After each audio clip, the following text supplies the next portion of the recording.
The fun thing about collecting is, in collectible coinage, since it goes thousands of years, there's lots of stuff to talk about. The hard part is finding all those really old ones. I mean, come on. We started our country in what, 1776-ish, the 1780s, 1790s? When's the last time you've seen a U.S. coin or a U.S. equivalent, a state coin, dating back only a couple hundred years?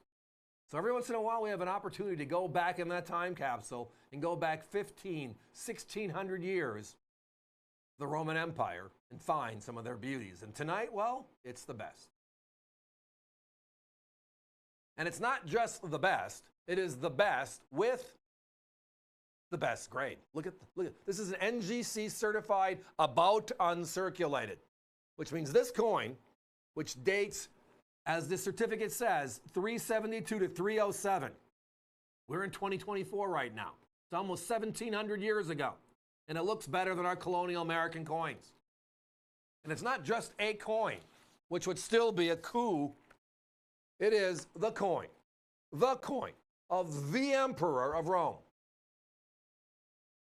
Now, Augustus Caesar started the Caesars, and everything went forward after that.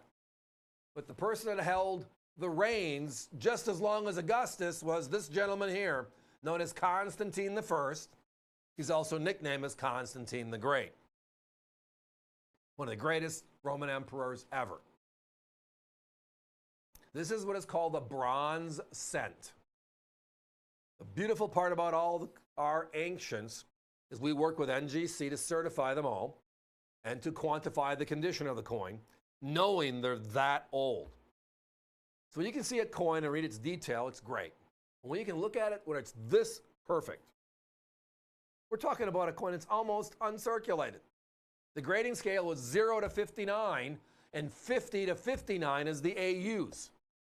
And then 60 is uncirculated. Look at the detail. I mean, better than our large cents. And they were made back in the 1830s, 40s, and 50s, for the most part, right? So let's talk about Constantine the Great. Why did they call him the Great? He was one of the greatest military leaders of all time during the 700-year reign. And he actually stretched the empire to its limits during his as well. He unified Rome, taking the east and the west fractions, as well as Gaul and as far as Britain, and bringing them all in to the family under one simple concept of Rome. We are Romans. He's also the first ruler in the history of Rome to actually open up to a different language, Christianity. At 313, right in the middle of his reign, he passed the Edict of Milan, which declared religious tolerance to all in the Roman Empire. And moving forward, as you saw, the symbol of the cross came from that time frame, which you saw heavily with years and years later with the Crusades and so forth, and the Templars. So this unique ruler not only opens up, but he also widens out the empire. So we're talking about a cent, which is the coin that people use, the average individual used at this time in history. Like you and I look at a cent. And it survived that long to look that nice. I mean, have you seen a 100-year-old Wheatie looking that nice, right? Again, they're all referencing where they came from. These are Roman Empire, the House of Constantine, right? The rulers on the bottom, Constantine I, which is the Great. It also gives us when he was in power,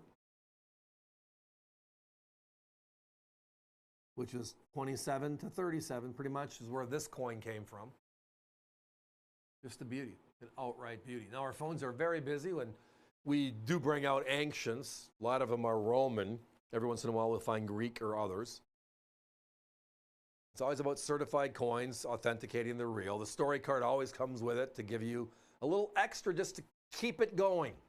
When you read a little bit, you want to find out more, And then it just becomes a lot more fun. The Great American Coin Hunt. Yeah, this is it. How do these coins survive? Good question.